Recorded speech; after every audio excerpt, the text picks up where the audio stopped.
আমি আসলে কথা বলতে পারছি না, কারণ সহজভাবে বর্ণনা দিচ্ছি। ওই দিন ঘটনার সময় আমি, মেহেদি হাসান, রাষ্ট্রবন্ধন আরেকজন রিপোর্টার, 3জন রিপোর্টার ছিলাম। সকাল থেকে সারাদিনে নিউজ সংগ্রহ করেছি।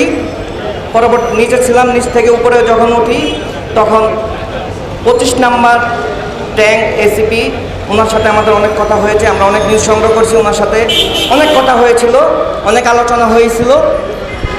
ঘটনার ঠিক 5টা 40 মিনিটে তখন এসিপি আন্দোলনকারীকে খুব দ্রুত গুলি ছুড়ে সামনের দিকে নিয়ে যায়। আবার ব্যাগ থেকে বাম দিক থেকে গুলি করতে করতে তিনি আবার ব্যাগে আসেন।